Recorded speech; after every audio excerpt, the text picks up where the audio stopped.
So let's talk about critical thinking because it is an important topic. You all agree that's why you're here. Now, I think most people I know, but if I don't know you and we haven't met yet, which I don't really think there's anyone. Hi, I'm Dr. Samantha. I'm really fascinated by how we make decisions as humans, especially what's going on in our brains, what happens before we make a decision, as well as what happens after. And what I'm really interested in is what can we do to try and wrangle our brains so that we can actually control it rather than have it control us, which is an important skill, I think, to be able to have. My PhD that I finished last year was focused on the micro decisions that we make as humans when it comes to making choices. So it seems a little bit, I suppose, strange to think that we make choices that lead to making choices, but we do. So we make choices about making choices as well as about interacting with other people. So that's really where my research interests lie. But critical thinking is a really big part of that. So I've got about 30 minutes worth of content, plenty of time for some questions afterwards, but I would love for you to participate. There's a few sections where I'm like, can you think of a time like that? Or have you got a story like that? And I'd love for you to participate if you feel able to, or if you're happy to, either in the chat, or if you have something really burning that we all need to hear, then please just raise your hand, either physically or on Teams. And I will unmute you and you can unmute yourself and we can get down to business. So, critical thinking. Actually, but before we do that, I just want to say thank you very much, everyone. So last night, after I finished up for the day, I made a donation to A Start in Life with the proceeds from everybody's registration. So just wanted to let you know that I made that yesterday. So $115 doesn't sound like a lot of money, but $100 helps an underprivileged child to be able to attend a school camp or some kind of excursion, which helps them make sure that they feel included, not excluded. And when, of course, people feel included, especially as young people, they can learn more. So thank you very much. I just wanted to let you know the difference that you've made. This is a feel-good Friday, and that's how we're starting. So we all think critically, right? Does everyone think critically? So I found myself, it was the day after my birthday in October last year, the night before Halloween. I was in an abandoned asylum on a paranormal investigation. Has anyone ever been on a paranormal investigation before? Well, we started in the morgue. And what happened was a young lady volunteered to be put onto the slab and to be shut into the morgue fridge. Obviously, it wasn't on, so it was a non-operating fridge, but it was. I mean, it's country Victoria, very, very late in the evening. So the tour started at 9 p.m. So she did that, and so what happened was that was the starting point. We started in the morgue. Then what we did was we learned about all of these tools and devices that you can use to try and detect what might be happening around you in terms of paranormal presence. So, for example, in this picture, there's two devices you can see. There's the green light. And what happens with that green light is you can see all of those little dots. And if there's a otherworldly presence in the room, there's a break in those dots, or the dots move. Kim, you can see in the picture there, she's got in her hand a REM pod, which is a box with a light. It makes noise and there's a little antenna that sticks up. And how that's supposed to work is if there's some kind of electromagnetic presence close to that antenna, it will go off, which is supposed to be a signal that there's some kind of spirit nearby. And we also looked at some other things that make the process a little bit simpler, and you can, ask the spirits questions and they will give you yes, no answers. They were really quite interesting. Some was kind of like, yeah, maybe, and others was like, nah, I think that's just the algorithm built into the tool. So what was happening here is that there was a few real believers that were part of the group, and so they were interpreting signals and input or stimuli around them in a certain way that not everyone was doing. So, for example, the young lady, actually the lady who went into the morgue fridge, she was like, "Oh, does anyone feel the coal patch? I think that there's a coal patch. There has to be a spirit here." Or the REM pod would go off. That's the thing with the antenna. "Oh, the REM pod's going off. There must be a spirit here." And actually, what we found that they're very susceptible to the electromagnetic pulse from mobile phones. So if anyone had their mobile phone on and close to the device, it would go off. So look, the morgue's a pretty spooky environment. I'm sure that you all agree, even if it's been abandoned. But that start may have shaped how everyone kind of processed and interpreted everything after that, which made critical thinking a little bit harder because you're kind of primed. The believers were really convinced that the stimuli that they were detecting was paranormal. As I said, it's cold, it's a big building, it's a chilly Victorian country evening. For most of the things, there was an earthly explanation as well as an otherworldly explanation. So this doesn't mean that everyone who was on the tour, those believers especially, doesn't mean that they weren't intelligent or they weren't experienced people. I mean, most of you have seen those paranormal investigation shows that go on for 4 hours and go on in what do you call it? Green light. It's just about how our brain works under certain conditions. So I'd love to hear from you at this point. Have you ever been in a situation where you've been completely convinced about either a decision or your interpretation of something, and later you felt that you've been wrong?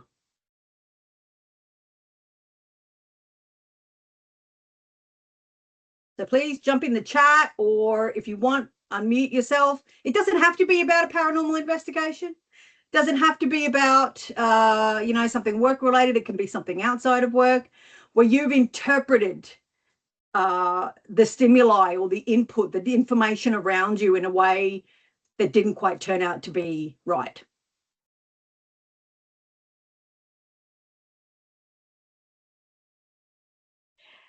I'll go, Sam. Please. A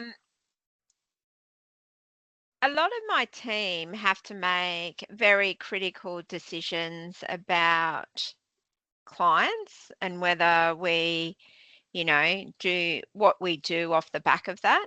And sometimes we make decisions with what we think is all the information, but we don't take into account the broader factors that are going on. So we make a really tough choice around a client that Yes. you go, in hindsight, if we'd had more, more factors, we would have made a different choice.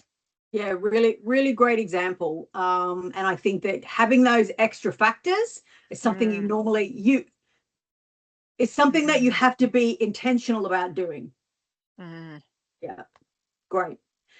Anyone else got something they'd like to add?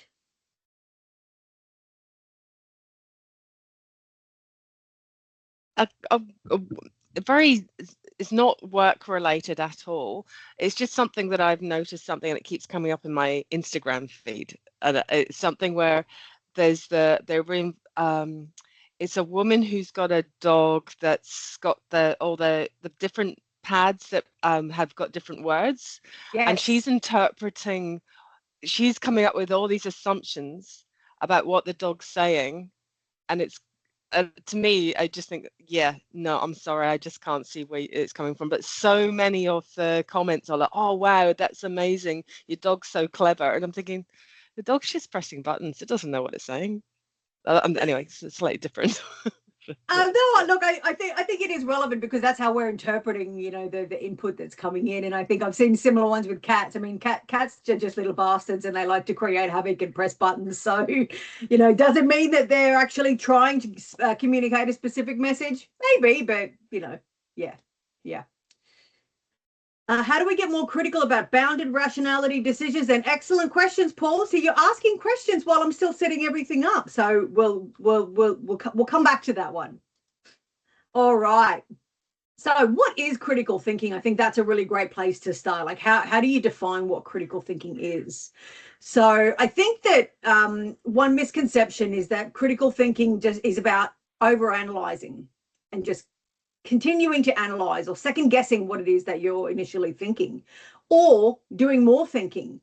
But actually, critical thinking is just a disciplined process of trying to slow down your instinctive reactions to make space for thinking.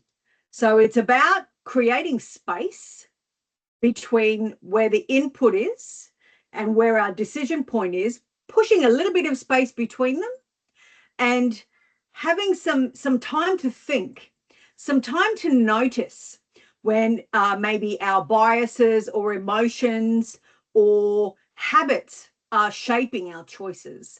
And then just taking a split second to ask better questions before we move on. So simple explanation, just about creating space between interpretation or between input and between decision so that you can think. We have got 4 foundations to critical thinking. The first one is objectivity. So objectivity is about seeing situations as they actually are, not how we want to see them or how we specifically see them, because that might not necessarily be the objective response. You know, like the dogs pressing buttons. Do we want dogs to be able to communicate with us pressing buttons? Yes, absolutely. I'd love that. But is it likely? Maybe not.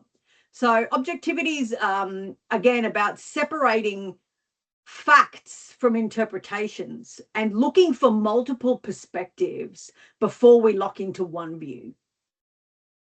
So that's objectivity. Reasoning is number 2. Reasoning is about connecting the dots and asking whether the conclusion that we're reaching actually follows back from the evidence. Reasoning helps us to be able to defend our decisions and to be able to communicate them clearly and credibly. So we can very clearly say, I did this because of this, and this. So number 2 is reasoning. Number 3 is curiosity. And this one's about the habit of asking things like what else and where if. I don't know if anyone else is a conclusion jumper. I have been known on occasion to get a gold medal in conclusion jumping, but curiosity is the foundation for the antidote essentially to conclusion jumping. Is when you're curious, you keep your thinking flexible, but what you also do is you prevent overconfidence by asking things like what if and where else. And then number 4, this is the last one. This is reflection, which is about just pausing for a short period to learn from the experience that you've had. And reflection is what turns thinking and experience into growth. And it's the thing that allows us to be able to adapt, not just to react. It allows us to be able to spot patterns over time and to refine our judgment. So we have objectivity, reasoning, curiosity, and reflection. I'd love to hear from you. If this is the 4 foundations of critical thinking, what is it that makes critical thinking at work hard? If critical thinking is about these 4 things, why is it hard to do? So again, chat, hand up. Alfred. Straight in, off the bat, I love it. Hey, Samantha, I just joined a little bit late, but I just got this 4 sort of foundations that you mentioned. I think it's challenging, as this is speaking from real life experience, is if the company has already got a culture, specific cultures established, then this critical thinking is very difficult to navigate. I give you one example. If whatever your critical thinking comes up with, the message you want to deliver, and this is probably the right message you want to deliver, but the opposite is already framing up what they want to hear, what they choose to hear, and all these critical thinkings will become fall deaf in years actually. So this is a real life experience I discovered. So it's challenging, is especially in the kind of organization involvements in terms of the leadership styles, the things they focus on. Is it a short-term goal or a long-term goal? And quite often the critical thinkings associate with things that good things takes times. Yes, that's exactly right. That's exactly right. People think critical thinking, oh mate, we've got to deliver this in like next week. There's no way we can think critically about this.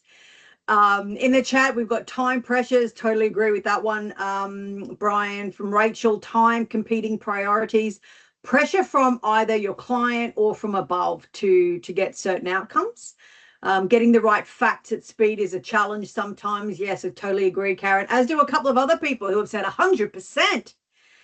Conflicting priorities and conflicting goals. Absolutely. All of those things make critical thinking hard. And hopefully what the message is that's coming to you from everyone's responses is it's actually quite complicated. Critical thinking as a definition sounds so easy. Yeah, just think critically. Sweet. But actually, I think it's a lot harder than we think. So, in addition to it being hard, and we know that it's a good thing to do, it is actually an essential leadership skill as well as life skill, not just a leadership skill. So, you know, in leadership, every single thing we do sends a signal, not just about what you do, but about what you value. And I think you touched on that, Alfred, as well, is that, you know, what's the leadership view around critical thinking? So critical thinking strengthens a leader's ability to do a lot of things, but 4 things that I want to touch on: to model good judgment. So showing other people how to think, not just what to do. So teaching them how to fish, not giving them a fish. It helps you build trust as a leader, because if you are making decisions transparently and they're well reasoned and you can clearly articulate why you're making choices, those choices feel fair, and therefore people will be more likely to trust you. You'll be more able to say values align, because when you just hit pause for a second and think, it's easier to make decisions that are consistent with purpose, with ethics, with your values, as well as the organization's values and priorities. And the 4th thing, they're acting with confidence. So if you've stress tested your reasoning, you're going to be able to act more confidently. And that whole, am I making the right thing? Am I doing the right thing? Oh, I'm not sure. How am I going to explain this? If you've stress tested your thinking, you're kind of halfway already there. You're going to be able to be a lot more confident. And when we're in fast-paced or high-pressure environments, as a few people have referenced there in the chat, critical thinking helps us to keep grounded in process, in evidence, and in integrity. You know, if I look back on my career, I've had 2 really outstanding leaders, and that's a long career. So 2 really outstanding leaders. Both of them were phenomenal critical thinkers. And not just that, but they taught me to think critically as well through the process of work. So when I would present something to them, they would ask me questions, which then added to my toolkit of what questions should I be asking before I take something to them. So I'd love for you to think about the best leader or leaders that you've had. How was their critical thinking? And how did they teach, or could they teach critical thinking to you or to others? Did you get a chance to observe that? And what was it that they did? Can anyone think of a really, you know, the best leader you've had and critical thinkers? I'm seeing some nods there from Susanna. All right. So critical, yes, Sinead, you have something to add. Fantastic. No, you're good. Keep going. Ah, okay. All right. So we know it's an essential leadership skill as well as a life skill. So your environment will also shape your ability to think critically. And I think a few of the comments touched on that as well. So think of the environment a little bit like the morgue in my paranormal investigation. It can really shape everything that comes next. So the relationship is I suppose how you see and how you interact with the people that you're working with, which actually might just be your relationship with you. Thinking is what do you include in your consideration, and how do you do it? And number 3, process. How do you move through that process of decision making and what happens next? So all of your environment can shape the choices that you're making. So it's not just the information that you have and what you do next, but actually the space that you're in can shape that as well. So think of it, just for 10 seconds, just think of a time where a decision you've made has been influenced by your relationship with someone or people, which might be yourself, the thinking that you did, and the processes that you followed. Just give me a thumbs up if you can think of something where the decision you've made has been influenced and your ability to think critically has been influenced by these 3 things. Yeah, I've seen some thumbs up. Super. No problem, Martin. So I did promise some barriers to critical thinking, and you actually called a few out of them in the chat. So I think overall, before I get into specific barriers, we don't always know what our true motivation for things is. Our unconscious brain tries to hide things from our conscious brains. And, you know, our conscious mind sometimes has this illusion that, and therefore we believe, that we deliberately choose every action we've ever taken. And the reality is that we aren't consciously making many of the about 35,000 decisions that we make every day. And remember, about 200 of them are about food. I make a lot of decisions about food, but I'm not aware of 200 that I'm making. What happens is our unconscious mind is making these decisions, and then we construct stories and meaning to explain the decisions that we make. But those decisions have been made outside of our conscious mind. So that critical thinking is not happening in many of the decisions that we're making. Our unconscious mind is making them. And thank goodness that happens, because if I had to make 35,000 decisions every day, I wouldn't even get a quarter of the work done that I get done every day. So what this means in this environment is that our automatic thinking really thrives. Automatic thinking is not critical thinking, it's autopilot and it's cruise control. But I promised 3 specific barriers that I want to talk to you about today, and they are psychological safety, they are cognitive ease, and time pressure and cognitive load. So I'll talk about those 3 for a few minutes. First of all, number 1, if it feels risky to challenge, we won't. Our number 1 job as a human is to survive from an evolutionary perspective. And other people are a really big part of that equation. If we don't feel safe in the space that we're in, we won't challenge. We won't think critically.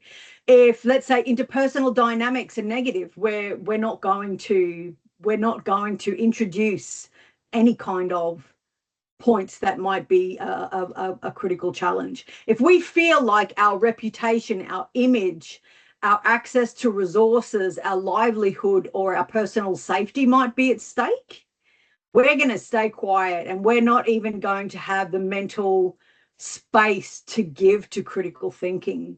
So these things will impact how safe we feel and how we think critically, and whether we challenge even our own thinking. And this is a bit of a problem.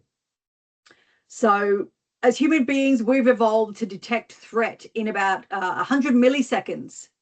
To give you an idea of how long that is, it takes 400 milliseconds to blink. So we're talking about a quarter of the time it takes to blink, our brains detect threat. And that threat might be something about you and what you're detecting as a risk to yourself. It might be something related to other people. But what it comes down to is that if people aren't thinking critically, and if they're not sharing that critical thinking, then you're not going to be able to, exactly, Alfred, the threat of losing a job by speaking up. So if people don't think critically and share that critical thinking, then you're not going to be able to leverage the cognitive diversity that you have in your organization, or the analytic rigor in how you're thinking. And that means that the majority thinking, or the loudest thinking, will prevail, which could miss something really major.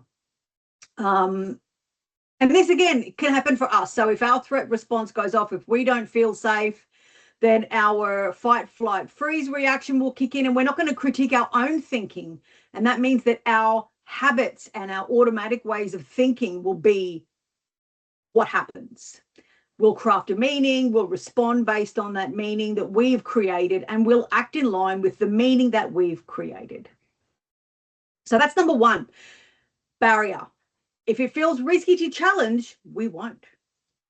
Number two, we mistake ease for accuracy. So our brains are 2% of our body weight and use 20% of our body's energy. So our brains try to save energy at all costs for what it thinks is important, which is going to be survival related, because that's our number one job.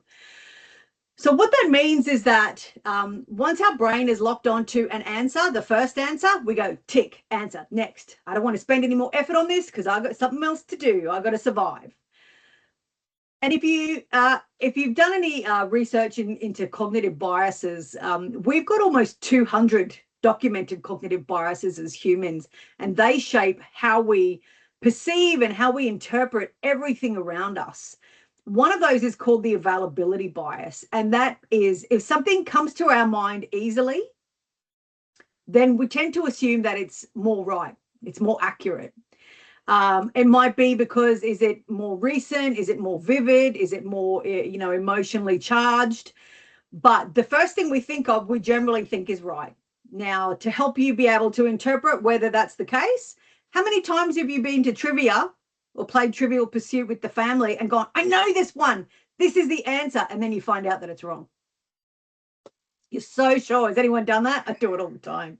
I got this so easily. It must be right. I've accessed it quickly. It was right on the tip of my tongue. So our brain wants to save energy by putting in minimal effort. But don't let it, because that's going to stop you thinking critically if you just go with whatever that first answer is. So that's the second one. Number three is when we're busy, we don't think, we default. So we go onto autopilot. We have cruise control. Our cognitive biases will run on autopilot, and they will just make all of our choices for us under our nose and under our consciousness. If we're conscious of them, which there's like 200 of them that have been documented, if we're conscious of them, we'll never be conscious of all of them. But if we're thinking about it, then sometimes we can catch them and we can do something about it. So when we're busy, our cognitive load is high because our brain's juggling lots of pieces, which means that we have less processing power, if you like, for critical thinking. So the latest research on working memory that we have as humans is that we can have 4 variables plus or minus 1 in our brain. So any more than between 3 and 5 variables in our mind at any one time is overloaded, and things are going to start being offloaded. Our brain will start to want to offload energy and look for tabs to close. Or we will look at what we've used before. What have we got on the vaults that we can dust off and we can just we can use again? So what that means is when we're busy, our brains do less thinky, more habity. And when we're under stress, there's a lot of research on this, but when we're under stress, we default to what's easy, what's fast, what we've done before. And I think these days, what that means also is that we'll trust the answer that AI gives us without validating it. Yeah, Paul saw that one coming. Or maybe he didn't see that one coming. This is why we think of those great comebacks after we've had an unexpected, robust conversation. You know, when you're in the shower a little bit and you go, why didn't I say that? It's because our mind can't deal with any more, and it just can't have a tab open that goes, think of great comebacks for this situation. So when we're busy, we don't think, we default. So that's the third barrier. I wanted to add a bonus barrier to say thank you for attending and also for your support of A Start in Life. And this one is, we notice what we already know and we stop there. So we're more likely to notice or remember or trust information that backs up what we already believe or what we already think we know. And then what's happening is our brain is unconsciously filtering out anything that doesn't match what we're expecting. So even though it feels like evidence, it's really a comfort loop. This is a confirmation bias. Similar to my paranormal story, for those who were believers, like, oh, the REM pod's going off. that must mean that there's a paranormal spirit here. Well, actually, it might just be because your mobile phone's a little bit too close. But because it confirmed what they wanted to hear, it made critical thinking harder for them because they're more likely to trust something that backs up what they want. So we prioritize the input that confirms what we think, and we filter out what doesn't, which means that our critical thinking is totally sidelined. It takes conscious effort to be able to look further or broader or different or deeper. So that's 4 barriers. And again, just a quick reminder of the definition of what critical thinking is. It's just slowing down the process from input to decision, making space to be able to think, so that we're not just following our automatic thinking and doing whatever our brain is just automatically telling us to do. So we need to know what our reactions are based on perceived risk. What are the risks that no problem, Leonie.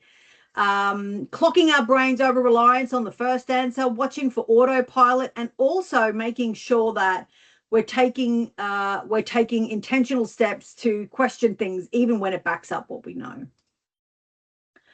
And of course, the environment is going to the corporate train, go with the food. Correct. You are correct, Paul. There is definitely a place for intuition and using, the experience that you have, trusting your gut, but it doesn't hurt to just trust your gut, but still ask it some questions just to be sure. So those 3 things, the relationship thinking and the process, there's actually 10 dimensions in there. I talked about the 4 barriers today. So if it feels risky to challenge, we won't. And that is psychological safety. The second one was if we mistake ease for accuracy, then that is analytic rigor. And when we're busy, we don't think we default, that's cognitive load. And the 4th one was we notice what we already know, that's analytic rigor. So that's how the environment can influence how you're making choices. So what can we do about this? Excellent question. My work is all about scaffolding the things that need support, which in your context might be one of those 4 the 3 things that we discussed, or it could be any of these 10 dimensions. And I think there was something in the chat box about things having to take a lot of time. Scaffolding doesn't have to be hard. Add a lot of time or add admin burden. And I've got a really quick scaffold to share with you today to help with critical thinking. And I love metaphors. And so for me, the word crank kind of signifies winding something up or generating power. I think of those old cars in the 20s where they'd wind it up and then they can go on then they can drive. So that's kind of what I was thinking as I was creating this. So, critical thinking, as I've said, is not always our brain's priority. We do unconsciously try to avoid it because it takes effort. And it takes energy. And unless it's something we intentionally do, it's probably not going to happen. You're thinking to yourself, now I'll wing this. I can do this. I can remember this. Is probably not going to happen. Structured techniques are really helpful. So this is a quick, simple structured technique to help you crank up that critical thinking. It's a 3-step process that, again, is designed to slow down and insert space between input and decision so that you can do some thinking. And this is what it looks like. So 3 steps. Question number 1 is, what am I assuming here? And if you're with other people, it might be, what are we assuming here? What else could be true is another question.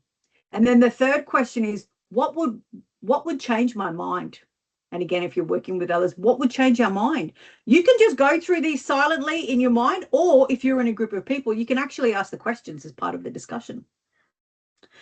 Now, you're probably thinking to yourself, well, this is really easy. This is 3 questions. I probably don't need like a structured technique for this. I'll just remember it. I can tell you in the heat of the moment, when your default thinking is kicked in, or maybe your stress response has gone off, your brain's not going to be able to remember that you did this. You're not going to be able to access this process automatically. So having a structured technique that you can grab onto to walk you through the cranking up of your critical thinking is going to be really important. Now, I know what these things are like. You come along, you're like, yes, 45 minutes, I've got this, I'm going to be, I'm going to use this. And then you get back into life and you totally, not forget, but you know what I mean, life goes on. So what I like to insert into all of these sessions that I run is putting you under a little bit of pressure to make sure that you actually use the techniques that I've got for you. Janine's just stuck a link to this in the chat, which is just those 3 questions and some space for you to take some notes. So I do this challenge to put you under some pressure to make sure that you use it, because having a technique you don't use is useless. So here is your challenge. So I want you to use this week to crank up your thinking, or you might be cranking up other people's thinking. If you've got kids, you might want to try it on them and see what happens. Once you've used it, reflect, take some notes, and week after next, I'm going to put a 15-minute appointment in your diary, and I want you to tell me, how did it go? What was your experience of improving your critical thinking? If you would prefer not to talk to me about how you went, please just decline the invite. There's absolutely no pressure for you to do it, but that little bit of pressure, the link is blocked. Oh, Janine, could you help with that? A little bit of pressure can make sure that you do it. Maybe Brian, we can email it to you separately. And Karen, I'll leave that to Janine, but we'll make sure that you get it. Most definitely. So this is kind of the work that I do. I run workshops on decision quality, recovery, coaching, whether it's for groups or for individuals, for leadership teams or for individual folks. I help create tailored decision-making frameworks and assessments that meet context. And I also do speaking and keynotes on this topic of decision-making. And I'm open for questions. Okay, thank you. Brian, I know I've kind of gone a little bit over time, so we don't have 15 minutes for questions. What about the other end of the spectrum? How do you avoid getting stuck in an endless cycle of critical thinking? Excellent question, Brian. And my answer to that would be either set a time box. So I'm gonna engage in some critical thinking on this for X number of minutes. Or to set some targets. So I'm going to keep pushing on this until I've got 10 potential solutions. Thanks, Fintan. So put some kind of barrier around it so that, and again, this is about scaffolding, right? So scaffold how you're going to do this. So I'm going to do this for 10 minutes or until I have 10 options or until I have something like this. And then that at least gives you enough to be able to think critically, but without kind of spiraling into over analysis paralysis. Cool. While I flick back through the questions, are there any other questions?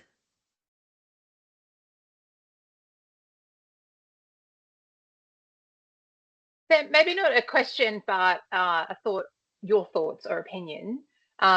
So in the role that I do, I'm often like dealing with people who are hierarchically higher up than me, but I need them to stop and do some critical thinking with some of the decisions that we're coming to. I don't have that positional power. I'm having to use a lot of my influential power to shape that and to sort of create space for critical thinking. So what are some of your thoughts or opinions on how to achieve that best, or how to create that space with people who are in very high positions in an organization, but who have to make a lot of these decisions? Look, everyone has buttons that you can push, right? Everyone has things that they're trying to achieve. And so I think asking questions that just give them pause to think, what might the impact be on this particular thing if we do that? There's a whole thing around, kind of using emotional leverage in communications and messages to be able to get interest, attention, and drive that kind of thinking, which is not a quick answer. But definitely thinking about the person and what it is that really is important to them, and asking questions that don't threaten them, but touch on those things that it is that they want. I know that that probably feels a bit obscure, but I'm really happy to have a conversation after this. Thanks, Sam. No worries. Alfred. Actually, Samantha, you can't be any more correct with that statement. It's actually not a skewer. I can speak from personal experience as well. I think generally it's important to see from their position what is in for them, what they're achieving, and if whatever they propose is not aligned with your principle, based on what they want to achieve, you can propose an alternative solutions that could achieve what they want. I think at the end of the day, we are all here to make or satisfy our boss or our organization's goal. Is not to challenge them. I don't think we have any positions to challenge that goal. It's all about whether that goal aligns with our principle or integrity, or if that goal is still achievable without compromising our integrity or principle, then try to find a way to achieve that for them. Yeah, totally agree with that as well, Alfred. I think that because we're humans, there's a whole bunch of complications. So even if you're asking them a question that aligns perfectly with strategy and perfectly with, what everyone's trying to achieve, it can still trigger them because they are actually focused on something slightly different. So yes, I think, thinking of the bigger picture and what are we all trying to achieve, but, not everybody's the same. And there's a slew of cognitive biases around there. The world's a sphere, but it's pretty flat around here. What do you mean by that, Paul? Well, I mean, is everyone said, you sort of need to play to whoever you're addressing the problem to or your view. But they have, as you said, broader strategy, broader corporate goals. They will be driven by what's in their remit for their business line. Very rarely do they look outside of it and go, hey, you're 100% correct, and it'll impact 3 other business lines. Let's get together and do it. So, yeah, that's where that influence comes up. So you need to show them what's in it for them. And yeah, it's so true. The world's a sphere, but it's pretty flat around here. That's all they're looking at is where they're at. Yes. I did actually do one of these a little while ago, Sinead, on this topic of using emotion to influence. So maybe I'll do another one, or I'll check in with you, and maybe, we can organize something. Yeah. One more question from Susanna, and then we're going to be at time. Okay.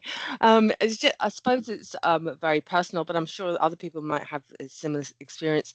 I've been brought into the role that I'm in now to challenge the status quo because my boss wants that, but at the same time, their boss is resisting that change. So I suppose I've been brought in to sort of try and bolster her position, I suppose, in a good way. But how do you make sure that your language is being framed in the right way, that it does promote change rather than being pragmatic and, this is what we need to do, but more about this is, I hate saying it, but the only way I can say is, how do you take people on your journey? I hate saying it, but it's such a truth. Look, it absolutely is. And there's actually, this is, again, a big part of my PhD was around that topic of acceptability. So what is it that drives acceptability? Acceptability is a precursor to your intent to change and actually then your adoption of whatever the new thing is.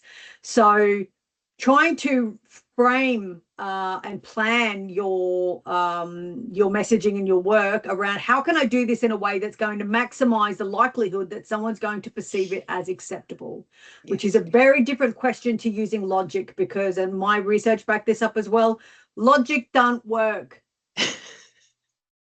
Having something be effective is not enough to make people want to use it. It's definitely that question of, what does this mean for me, my image, my reputation, my goals? That is number one, always. That's what my research has found. We are out of time, but I'm really happy to continue the conversation. We are going to catch up week after next for 15 minutes. As I said, if you don't want to do that, perfectly fine, just decline, but don't keep me hanging. Otherwise I wait there with my coffee and nobody shows up. So thank you so much for joining and for supporting A Start in Life. I hope that you've enjoyed the session.